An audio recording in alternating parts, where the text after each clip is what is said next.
in a small, picturesque town nestled between rolling hills and dense forests.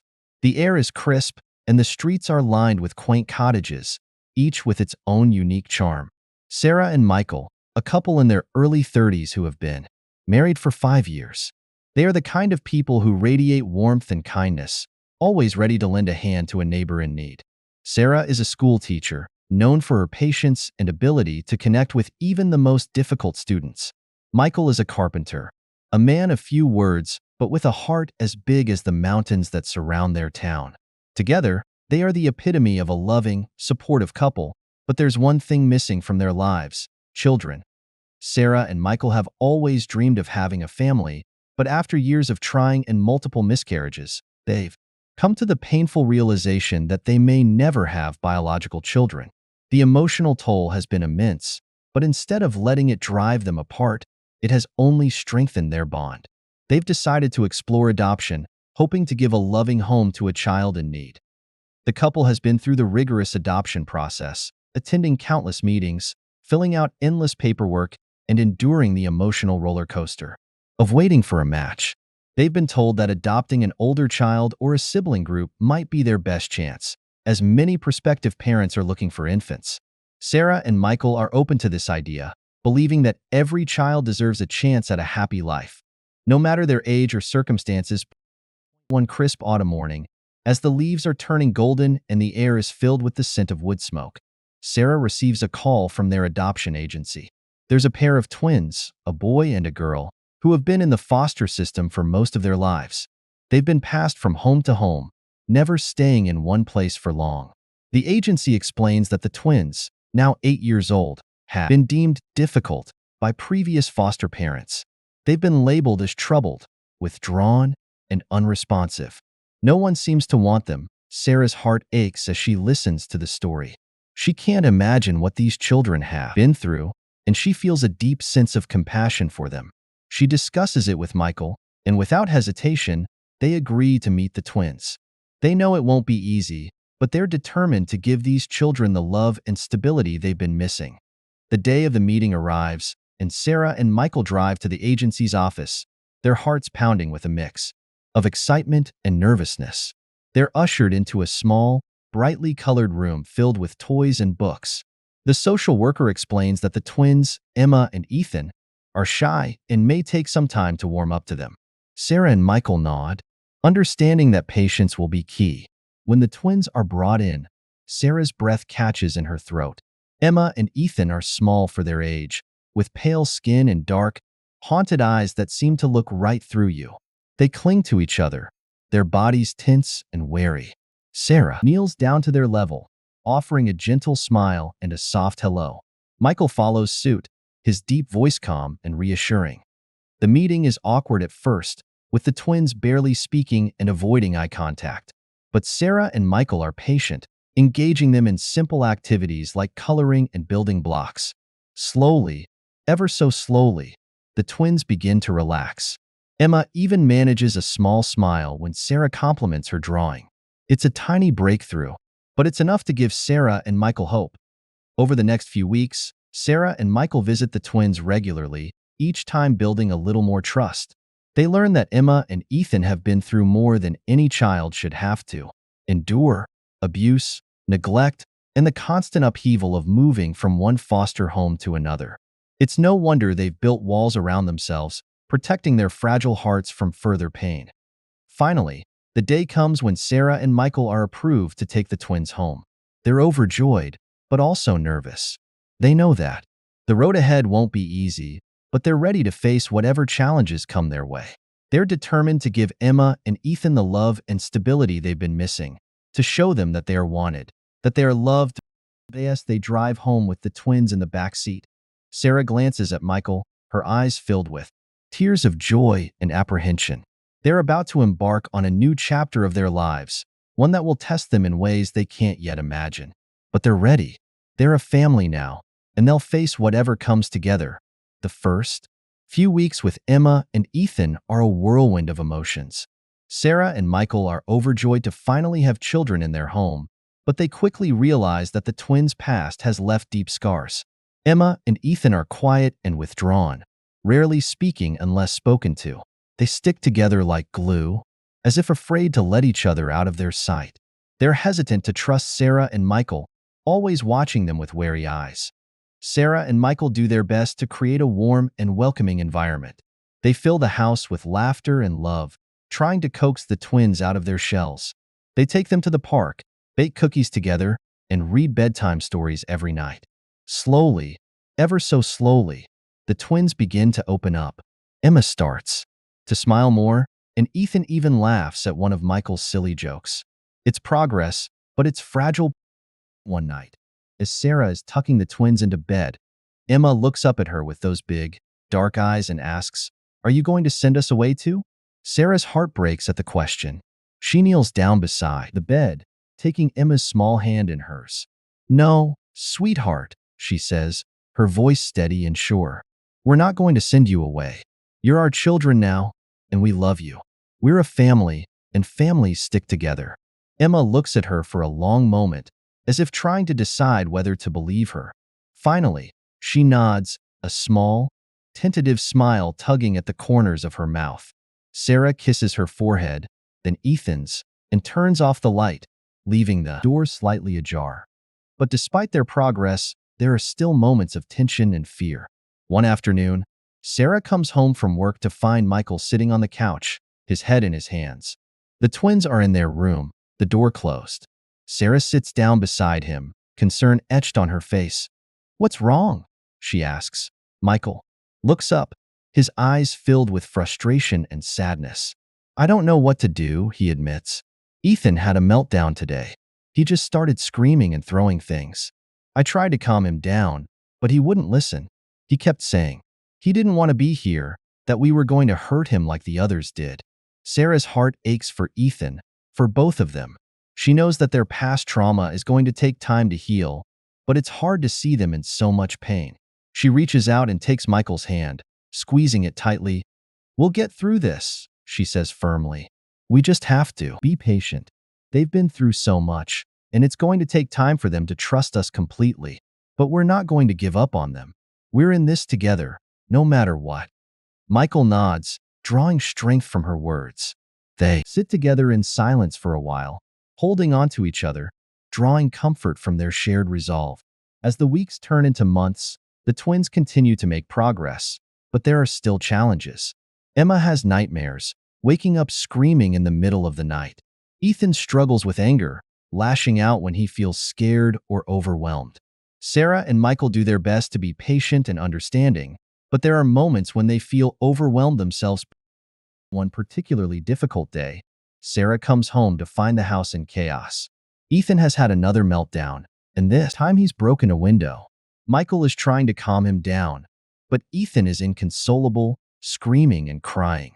Emma is hiding in the corner, her arms wrapped around herself, her eyes wide with fear. Sarah takes a deep breath, trying to stay calm. She knows that losing her temper will only make things worse. She walks over to Ethan, kneeling down so she's at his level.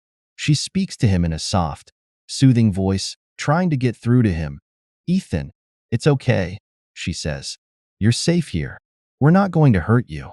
We love you, and we're here to help you. But you can't break things when you're upset. It's not safe." Ethan looks at her, his chest heaving with sobs. For a moment, it seems like he's going to lash out again. But then he collapses into her arms, crying uncontrollably. Sarah holds him tightly, rocking him back and forth, whispering soothing words.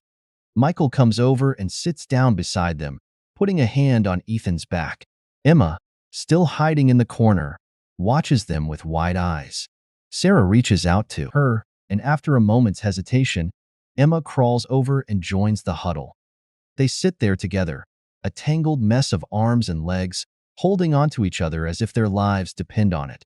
In that moment, Sarah feels a surge of love and determination.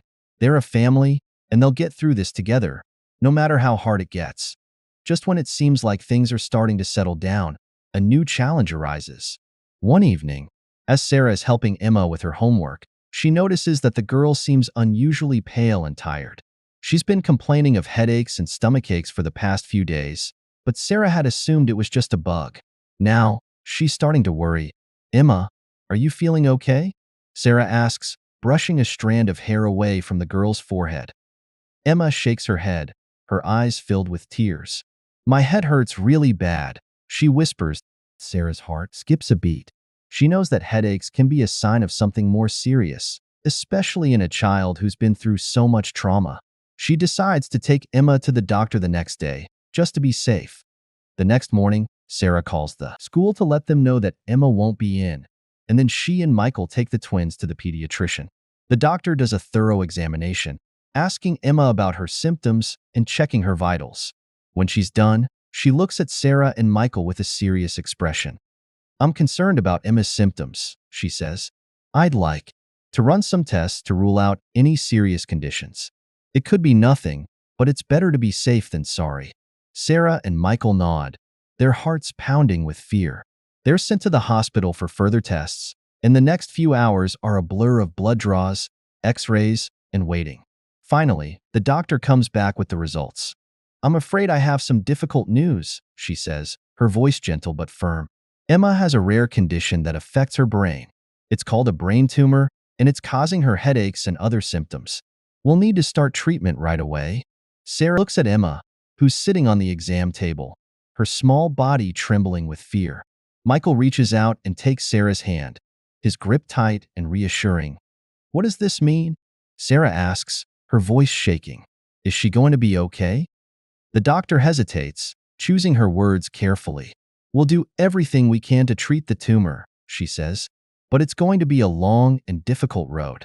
Emma will need surgery, followed by chemotherapy and radiation. It's going to be hard on her, and on all of you. Sarah feels a surge of determination. They've come this far, and they're not going to give up now. They'll do whatever it takes to help Emma get through this. The next few weeks are a whirlwind of hospital visits, surgeries, and treatments. Emma is brave, but the treatments take a toll on her small body. She loses her hair, and she's often too weak to get out of bed. Sarah and Michael take turns staying with her, holding her hand through the pain and fear. Ethan is struggling too. He's scared for his sister, and he doesn't understand why this is happening. He lashes out in anger, blaming himself for Emma's illness. Sarah and Michael do their best to reassure him, but it's hard to comfort a child who's been through so much trauma. One night, as Sarah is sitting by Emma's bedside, she notices something strange. Emma is mumbling in her sleep, her words barely audible. Sarah leans closer, trying to make out what she's saying. Don't hurt me, Emma whispers, her voice trembling. Please, don't hurt me. Sarah's heart breaks at the words. She knows that Emma's nightmares are a result of her past trauma, but it's still hard to hear. She reaches out and takes Emma's hand, holding it tightly. You're safe, sweetheart, she whispers. No one's going to hurt you. I'm here, and I'm not going to let anything happen to you. Emma's eyes flutter open, and she looks at Sarah with a mixture of fear and relief. Mom, she whispers. Sarah feels a surge of love and protectiveness. Yes, sweetheart, she says. I'm here. I'm your mom, and I'm not going anywhere. Emma nods, her eyes filling with tears. She clings to Sarah's hand, as if afraid to let go. Sarah stays with her, holding her until she falls back asleep. The next morning, Sarah and Michael meet with the doctor to discuss Emma's treatment plan. The doctor explains that the tumor is aggressive, but there's still hope. They'll need to continue with the chemotherapy and radiation, and they'll need to monitor her closely.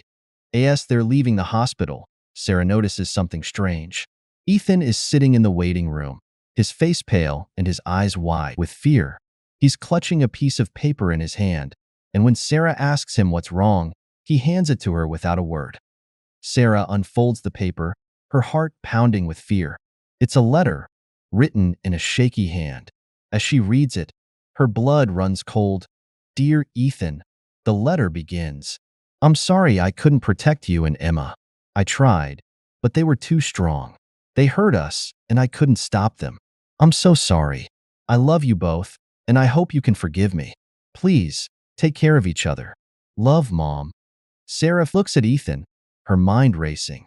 Where did you get this? She asks, her voice trembling. Ethan looks at her with wide, fearful eyes. It was in my backpack, he whispers. I found it this morning.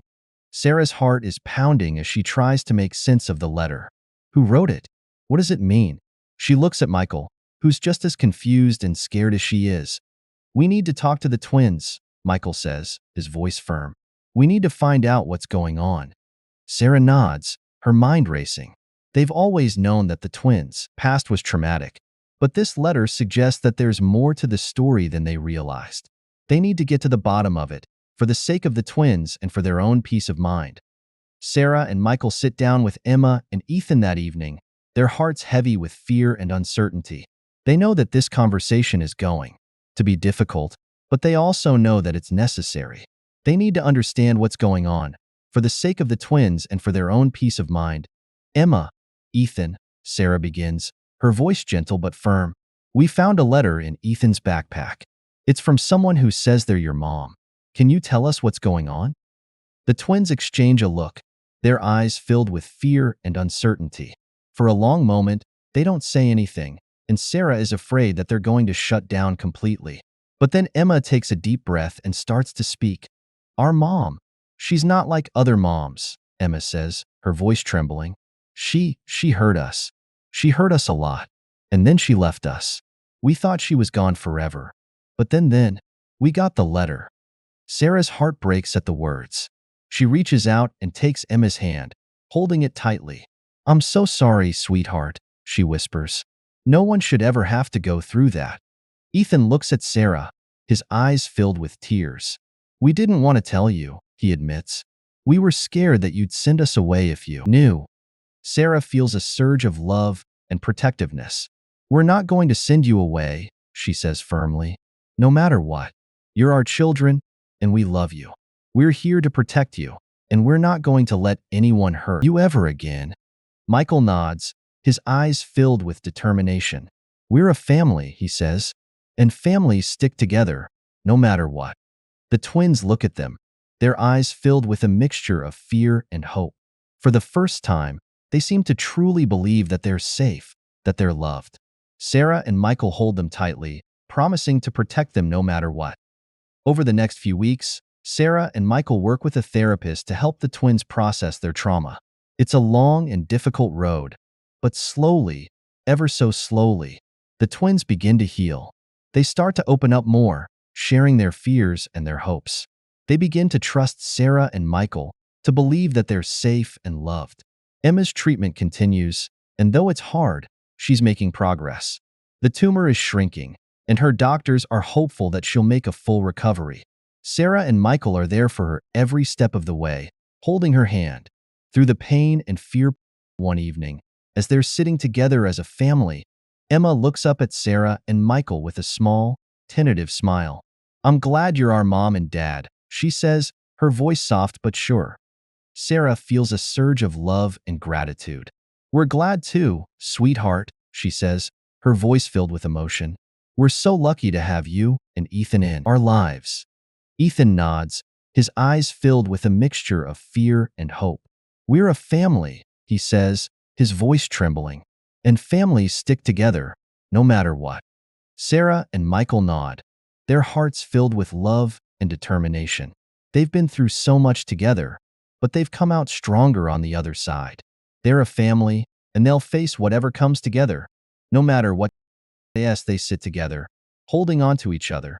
Sarah feels a sense of peace and contentment. They've been through so much, but they've come out stronger on the other side. They've learned that love and kindness can overcome even the darkest of times, and that family is about more than just blood. It's about the bonds we create with the people we love. Sarah and Michael sitting together, watching the twins play in the backyard. The sun is setting, casting a warm golden glow over everything.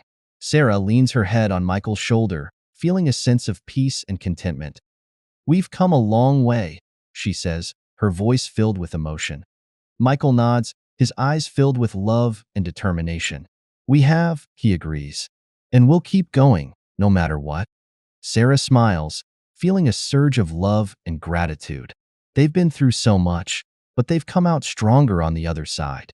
They've learned that love and kindness can overcome even the darkest of times, and that family is about more than just blood. It's about the bonds we create with the people we love. As they sit together, watching the twins play, Sarah feels a sense of hope and optimism. They've been through so much, but they've come out stronger on the other side. They've learned that love and kindness can overcome even the darkest of times, and that family is about more than just blood. It's about the bonds we create with the people we love. The message of hope and resilience, reminding us that no matter how difficult life may be, there is always a way forward. It's a story about the power of love, the importance of family, and the strength of the human spirit. It's a story that will stay with you long after you've finished reading, a reminder that even in the darkest of times, there is always hope. If this story inspired you or gave you chills, don't keep it to yourself. Share it with your friends and family, and if you want more powerful and emotional stories like this one, don't forget to hit that subscribe button and turn on the notification bell so you never miss an update. We'd also love to hear your thoughts. Leave a comment below about this story, and if you enjoyed this story, give it a big thumbs up. Your support helps us continue sharing stories that touch hearts and inspire change. Thank you for watching, and see you in the next story.